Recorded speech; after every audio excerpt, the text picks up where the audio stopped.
నోటి మాట చేత ఒక్కసారైనా సువార్త చెప్పావా? ఆ మనిషిని దేవుని సన్నిధికి ఒక్కసారైనా నడిపించడానికి తపన పడ్డావా? నేనంటాను, సువార్త దండయాత్రలకు వెళ్ళడం తప్పని నా ఉద్దేశం కాదు. మేము కూడా వెళతాం కానీ నీ ఇరుగు పొరుగున్న వారికి యేసు ప్రభువుని నీ జీవితంలోంచి అలాగని నీ బోధలోంచి చెప్పడం చేత కానీ నీవు ఏవండి బూరలు పట్టుకొని మైకులు పట్టుకొని ఆటోలు పెట్టుకొని వెళితే ఉరిగేదేంటి? 2-3 మాటలు చెప్పి ముగిస్తాను కనుక వినండి ప్రియమైన స్నేహితులారా. ఈ 4 కుష్ఠరోగులకు ఒక తపన, మనం చావనన్నా చచ్చిపోదాం, వాళ్ళని బ్రతికిద్దాం. పౌలుకున్న కమిట్మెంట్ ఏంటనంటే, నేను చావనన్నా చచ్చిపోతాను కానీ అక్కడికి వచ్చే సువార్తను ప్రకటిస్తాను. చివరి మాట చెప్పి ముగిస్తాను. ప్రియులారా, ఆంధ్ర క్రైస్తవ కీర్తనలు పాటల పుస్తకంలో దైవాత్మ పారిశుద్ధుడా దారాల ప్రేమను దండిగా నిచ్చి మమ్మును దయం దీవించుము అనే ఒక ఇంగ్లీష్ పాట ఉంటుంది.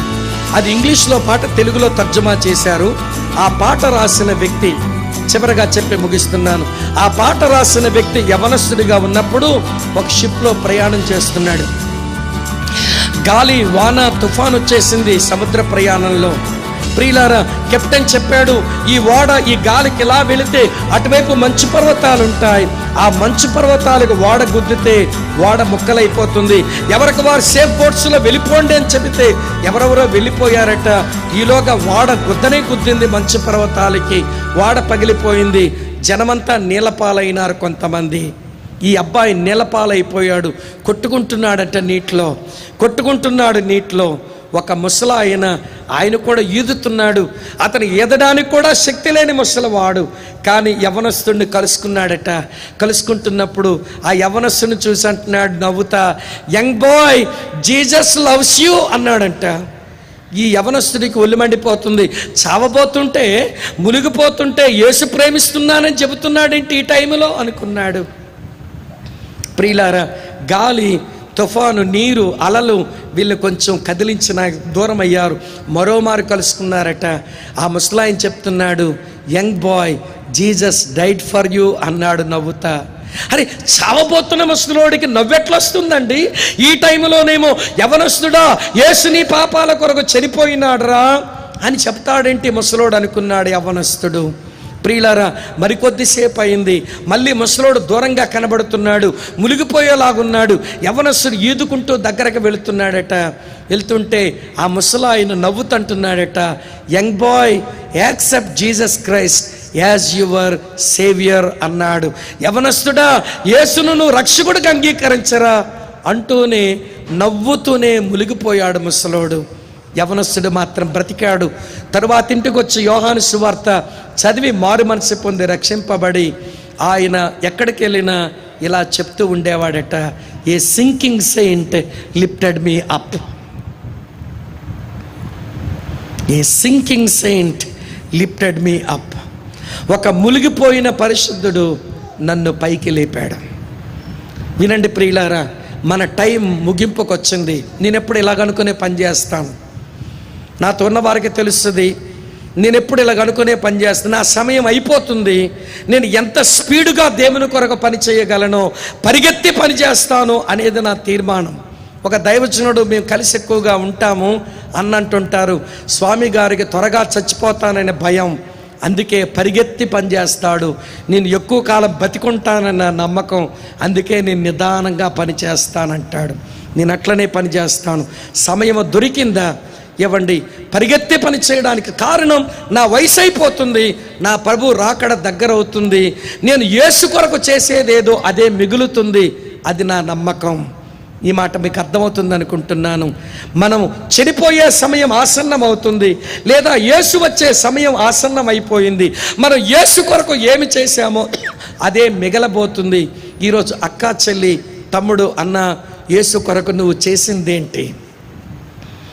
నా వల్ల ఒక వ్యక్తి ప్రభువులోకి వచ్చాడు, నా వల్ల ఒక వ్యక్తి ప్రభువులో స్థిరపరచబడ్డాడు, ఆ వ్యక్తిని బట్టి నాకు సంతోషం, ఆ వ్యక్తిని బట్టి దేవునికి స్తుతులు చెల్లిస్తానని నీ హృదయంలో ఎప్పుడన్నా చెప్పగలవా?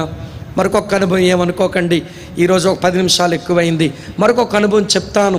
మనం నమ్మకంగా పనిచేస్తే దేవుడు మనకు ఆత్మలు ఇస్తాడు. అది నా అనుభవంలోంచి ఒకటి చెప్పి ముగించేస్తాను. ప్రియుల, ఒక దేశంలో దేవుని వాక్యం చెప్పడానికి వెళ్ళాను.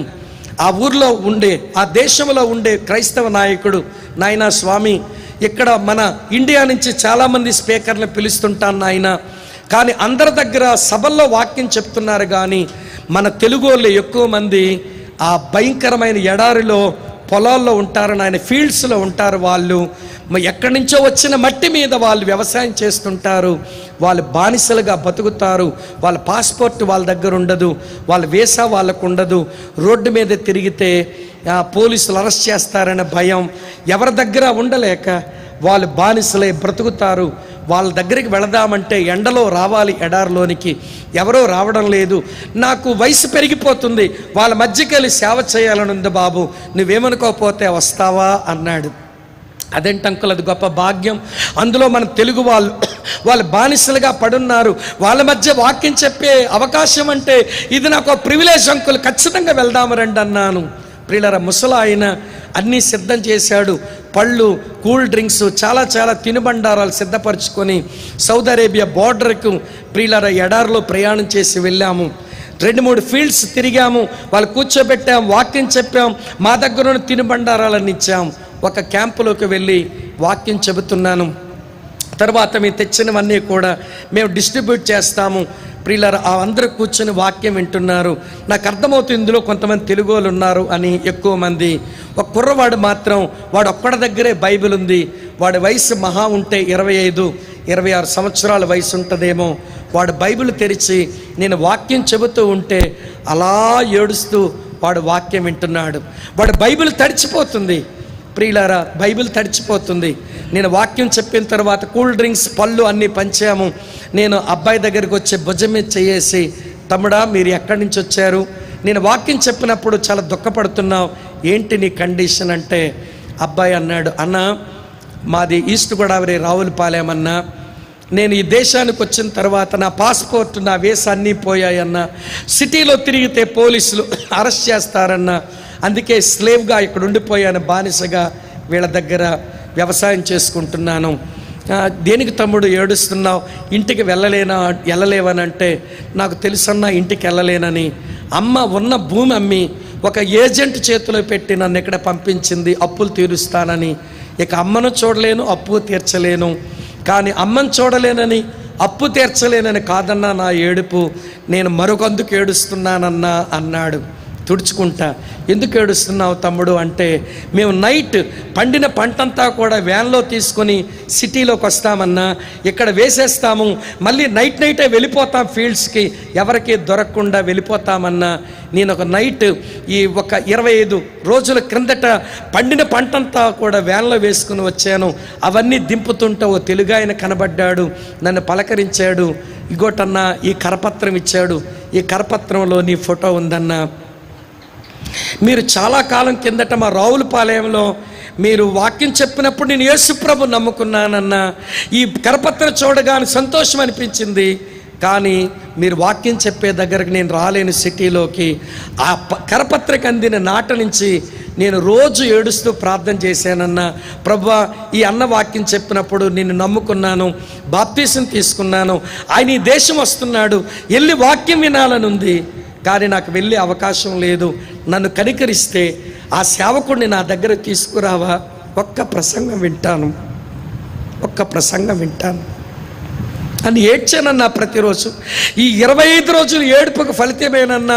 ఎవరు మా క్యాంపులకు రారన్నా వాక్యం చెప్పడానికి, ఎవరు ఇలాగ సేవ చేయడానికి ఎంతవరకు రాలేదన్నా. ఇది మొట్టమొదటిసారి ఇలా లివింగ్స్టన్ అంకుల్ మిమ్మల్ని తీసుకుని వచ్చారు, మీరు వచ్చి వాక్యం చెప్పారన్నా. నా ప్రార్థన దేవుడు ఇలా ఆలకించినందుకు సంతోషం అన్నా. ఎవ్వరూ అలా అడిగుండరు, నేను ఒక్కడిని అడిగాను. నా ఒక్కడ ప్రార్థన మన్నించి ఇన్ని 100 కిలోమీటర్లు ట్రావెల్ చేసి ఈ ఎడారిలో నా దగ్గరకు దేవుడు తెచ్చాడన్న నా ప్రార్థనకు జవాబు వచ్చిందని నేను ఏడుస్తున్నాను.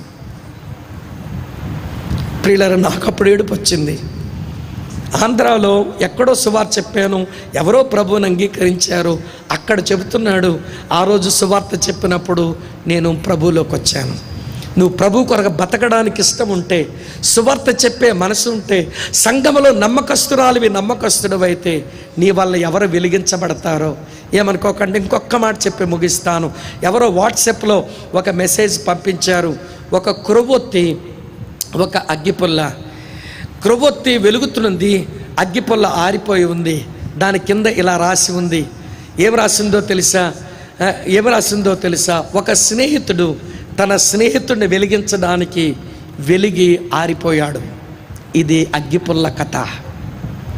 ఒక స్నేహితుడు మరో స్నేహితుడిని వెలిగించడానికి వెలిగారిపోయాడు.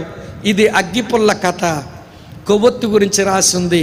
ఒక స్నేహితుడు తనను వెలిగించిన తన స్నేహితుడిని తలంచుకుంటూ కరిగిపోతున్నాడు. ఇది క్రొవ్వొత్తి కథ. యేసు మనల్ని వెలిగించాడు, తన రక్షణ భాగ్యం ఇచ్చాడు, ఉద్యోగాలు ఇచ్చాడు, భార్యా బిడ్డలను ఇచ్చాడు, భర్త బిడ్డలను ఇచ్చారు. ఆయన కొరకు బ్రతకవలసిన మనం ఒక పోరాట పటిమ లేకుండా నిర్లిప్తంగా నిర్లక్ష్యంగా బ్రతికి మన తనువులు చాలించడం అది మనకు క్షేమం కాదు. నీ వల్ల ఒక వ్యక్తి ప్రభువులోకి వచ్చాడని చెప్పుకోవడానికి ఒక్క వ్యక్తి అయినా ఉంటాడా? ఒక కిరీటమైనా ఉంటుందా? ఆ కిరీటం దేవుని దగ్గర సంపాదించుకొని అది యేసు పాదాల దగ్గర పెట్టి యేసును ఆరాధించడానికి ఒక కిరీటమన్నా సంపాదించుకుంటావా? భూమి మీద నువ్వు గడించినవేవి పరలోకములు యేసును ఆరాధించడానికి పనికిరావు. భూమి మీద నువ్వు చేసిన సేవకు దేవుడు నీకు ఇచ్చిన కిరీటమే యేసు పాదాల దగ్గర పెట్టి ఆరాధించడానికి నీకు సరిపోతుంది.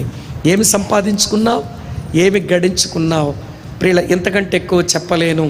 ఈ మాటలు గమనించాలి. యూదుడికి వెళ్ళినా చచ్చిపోతా, క్రైస్తవుడికి వెళ్ళినా చచ్చిపోతా, రోమీడికి వెళ్ళినా చచ్చిపోతా, యాత్రికుడికి వెళ్ళినా మరణిస్తా, చివరికి వర్తమానికుడిగా వెళ్ళినా చచ్చిపోతా, కానీ వెళతాను. కారణం సువార్తను ఎరుగుదును.